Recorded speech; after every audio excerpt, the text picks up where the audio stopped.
Good morning, or good afternoon, good evening, whatever time it is for you. Eric here, Driveline World's Okay steering wheel holder. It'll be Monday morning for most of you guys, or sometime next week. For members, it'll be Sunday, members of the channel.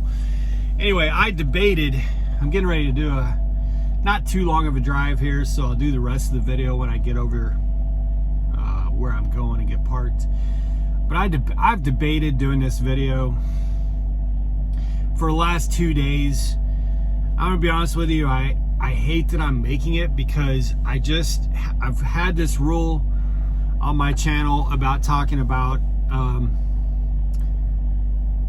net profits and what I make and stuff like that. I try to avoid it wherever possible. And the reason is, I didn't used to avoid it, but the reason is, if it's small amounts that I'm making, or what some might consider small, they say Prime is a ripoff and you can't make money. And if it's huge amounts, people say I'm smoking crack and it's not real. So, you know, plus I don't want anybody who's coming to Prime to have an expectation that their scenario is going to be exactly like mine. You may have more success than I do if you come to Prime, and you may have less success. I've seen it all. I've seen the more success, the less success, the same success, all of it. So I don't want to set unrealistic expectations. And I feel like talking about money can do that. However, there's some YouTubers out there, Hirschbach, for example, and a few others, that are out there pumping up their chest and saying that Prime ain't where it's at. You can't make money at Prime, that you got to go with their carrier, and they're showing these checks, you know. So, you know, I feel like I want to show you guys what the potential is. And I think that's really important, because a lot of carriers, especially if you're paid, like some of these carriers out there, you're not paid a percentage. You're not a company driver, but you're also not paid a percentage. You're paid like a mile guarantee or something like that. And here's the thing. Now, that can really work out for your advantage, and that can maybe work out for your situation. But let's not pretend that that doesn't have a ceiling. And here at Prime, when all the stars align, you blast through the ceiling and blow the whole roof off the house. So, you know, and that's what happened for me last week, and it was pretty damn glorious. And just all the stars were aligned, everything worked out perfect. And we're gonna get into kind of just give you guys an update on where I'm at with loads and everything, as well as the last paper. I'll give you the numbers on it and all that good stuff, and let you see what a blockbuster home run week at Prime with a paid off truck can look like. That's what we're going to talk about in this video.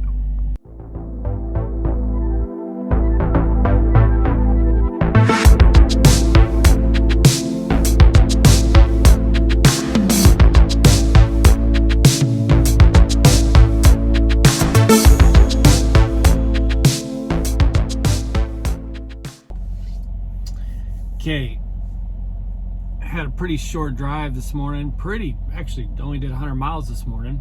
And I didn't even have to do, but I wanted to get to right up against where I was delivering today. So I want to first give you guys an update on just what the last week has been like. And then I'll talk about Prime freight and rates from my perspective, and then we'll get into the numbers. The last video I didn't talk about any of my loads or anything like that, so I want to bring you guys up to date. I had a really ideal week last week. It was pretty chill. I delivered to Florida from Indiana, and then I went up to Georgia, picked up a load, took it to Florida, then went up to Georgia, picked up a load, took it to Florida. So from Monday through Friday, I just bounced back and forth between Georgia and Florida, and not just between Georgia and Florida, but Georgia and like Jacksonville. I did the Publix west of Jacksonville and the Walmart west of Jacksonville twice. So I never got below I-10, which was fantastic. So it was a pretty chill week, and it was really nice to just be out of the cold. You know, be out of the cold, be out of the snow. Just spend a week where the low at night was like 35, you know, and during the daytime it was in the 60s. So that was pretty nice, and definitely needed after the week before that, in all that chaos and winter weather and all that. I was over it, man. So on Prime Freight and rates, I just want to kind of give you guys, I saw a video, I can't remember who it was. I wouldn't give him a plug anyway. The guy's a doofus. But he was just going off and railing on, he's like, Prime is going under. Prime's, you know, their freight's down, their rates are down. They had to do this deal with Trans Am because they were about to go out of business, and Tyson's closing plants and Cargill's closing plants. And I'm watching this thing just like, dude, literally nothing that you're saying is fact. And that's what's always funny about these YouTube channels. You know, they go out there and by the way, this guy's never driven for Prime. So you have people out there. This is why I won't, I get questions a lot about other carriers, Hirschbach, especially when I do a live and stuff. And I just don't know. I don't have any experience with those. So I can't speak good or bad. I just remain neutral on any carrier that I don't know anything about. Unless there's a news story, and that news story is laying out details. I think I mentioned, what was the name of the, I can't remember, it was a grocery store chain or something, but they were shutting down a bunch of their trucks. Well, there was a news story about it on FreightWaves. So if that's the case, then I'll talk about it based on what's in that verified news story.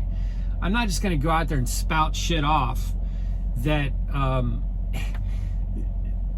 that isn't anywhere remotely close to reality. So let me just address this for anyone who thinks that Prime is in trouble. I will tell you that could not be further from the case. In fact, I am more optimistic and more bullish on Prime Freight than I've been for the better part of a year. I'm more optimistic and bullish going into 2025, probably by 100% versus this time last year. And the first half of this year was just an absolute nightmare. I never got hit with the really bad rates. I know a lot of people did. I never really felt that. The only thing that I really felt with my trucks for the first half of the year was just volumes down, where we were waiting 24 hours plus between loads, and that was very destructive. In terms of, so I know all the details of the Trans Am thing, and I mean all the details. I'm not at liberty to talk about it on YouTube. I'll just tell you that it's a very good thing for us. I'm just going to leave it at that. Okay, believe me or don't believe me, whatever you want to. Some guy on YouTube spouting something off saying we're in cahoots with Trans Am because we were going bankrupt is just stupid. Prime made a very strategic and very smart move to gain a lot of leverage. I think that is probably the best way to position that. In terms of, okay, if you haven't seen the last Friday safety meeting, you should go watch it. So today is Sunday what is today? Sunday the 8th. So that would have been the 6th.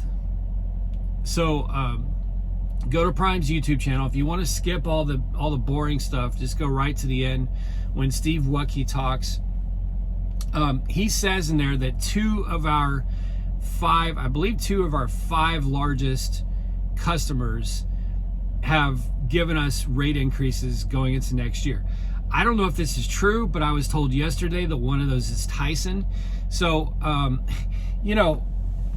Tyson shutting down a couple plants is not going to impact us. We still have the contracts for the volume, and apparently we're getting better contracts on rates.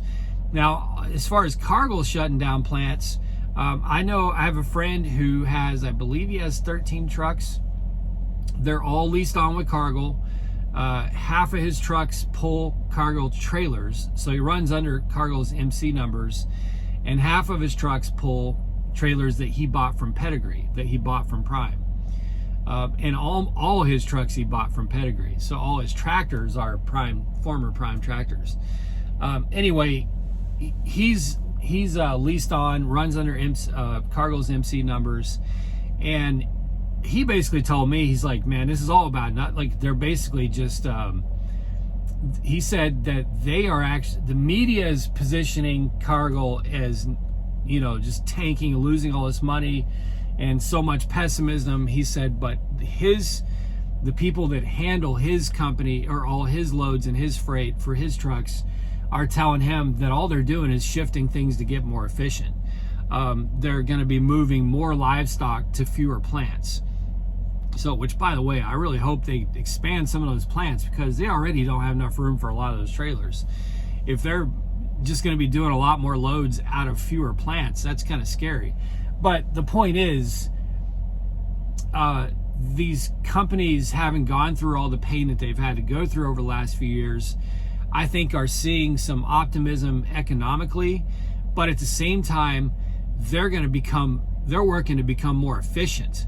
They're working to bring their costs down, and if there is a time of optimism and is a bit of a boom, I think these companies are wanting to take advantage of that, and they're wanting to right now make sure that they're not stretched so thin that if something happens again that would set the economy back the way it has been for the past few years or longer, that they're better prepared for it. Because everybody's realizing that this storm that we're still weathering economically was a lot bigger and a lot longer than anyone expected, and was very costly, and a lot of small carriers are not making it.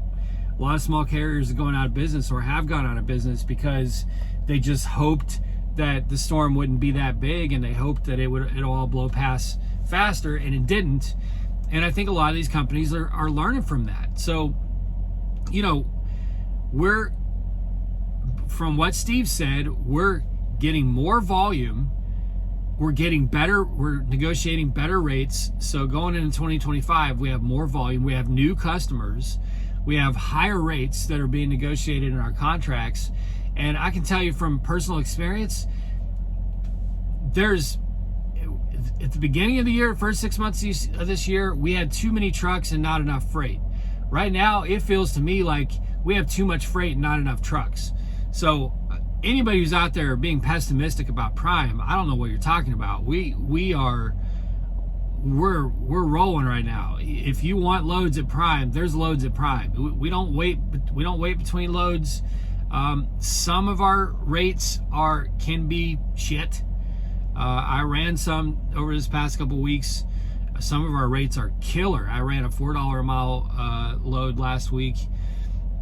You know, so there's goods and there's bads in terms of rates, but more important to me is that there is freight and we're not having to sit so long. So anyway, I wanted to kind of put that out there. Of when you're seeing these videos and stuff saying that Prime's in trouble and they're having to buy other companies to stay in business, and that our customers are going out of business and all that, that is just not based on reality. It's not true at all. Like that's out there in left field, man.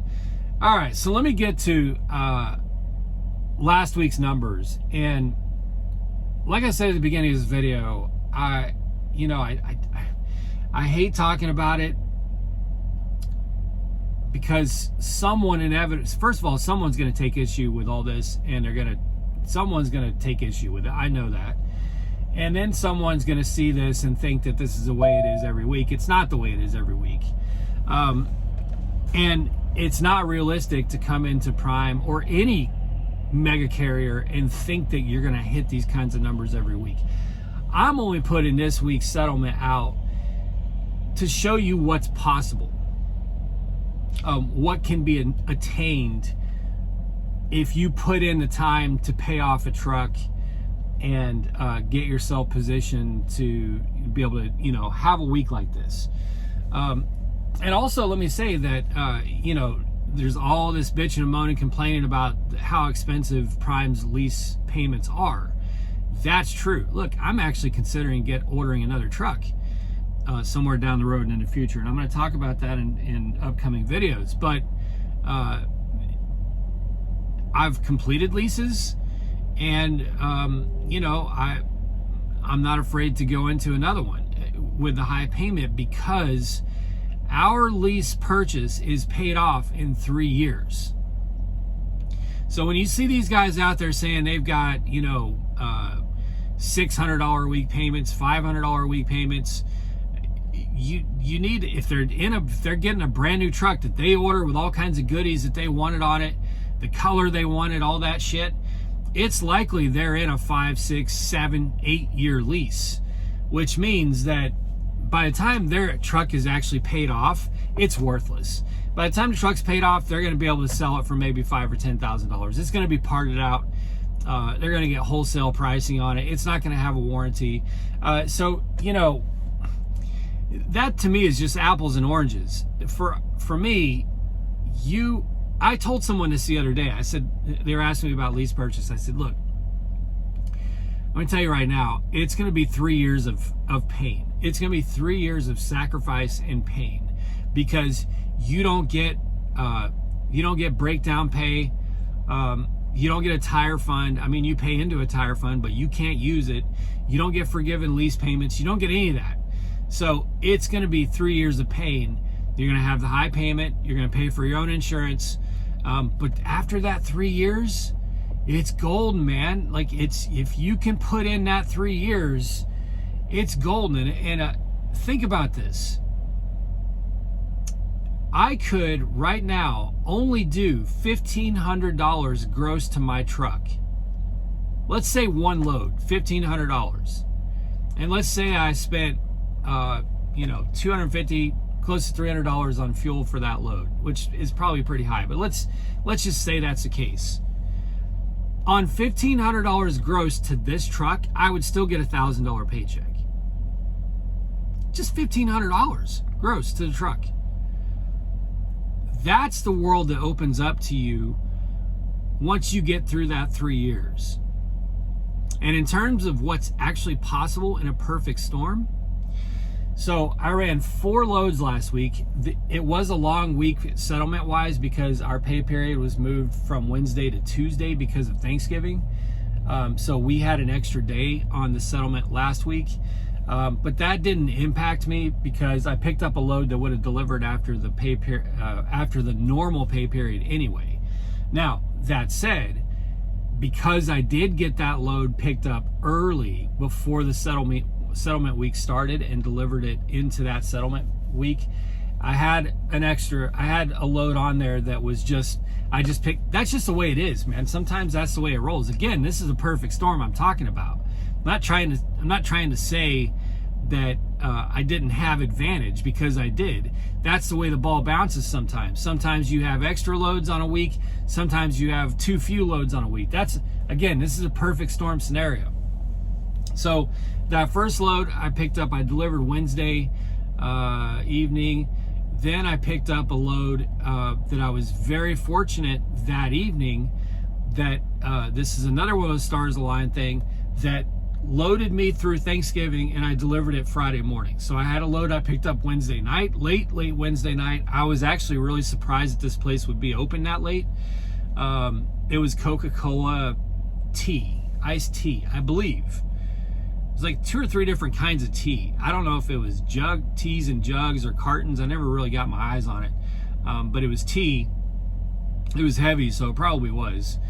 That's the one that paid almost $4 a mile. That went from Michigan to Bedford, PA, and I delivered that Friday morning in Bedford, PA. Then Friday night, I picked up the load that I took from Indiana to Florida.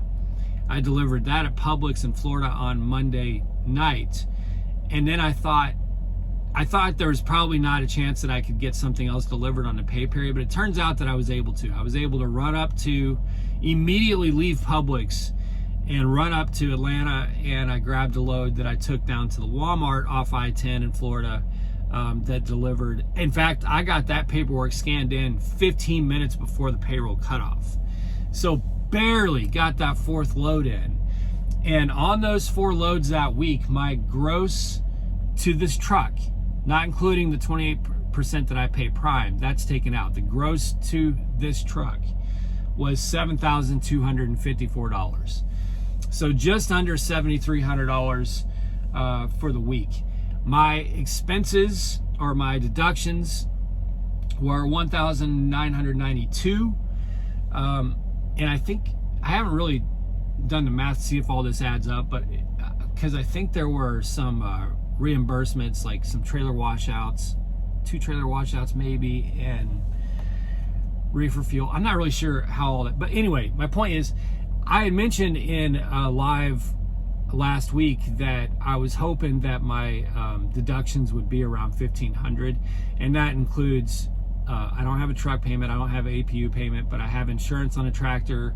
Right now I'm paying for permits at $100 a week. I have like navigation, I have a mailbox, just little odds and ends, and that includes my fuel.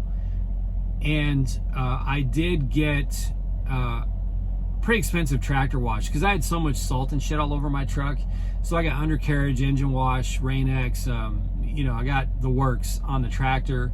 And then also I fill my tanks at the end of the week. I fill my tanks on the way to Publix in Jasper, Florida, because it just didn't really matter to me. Like I knew that I was going to have to go through more expensive states to get anywhere else.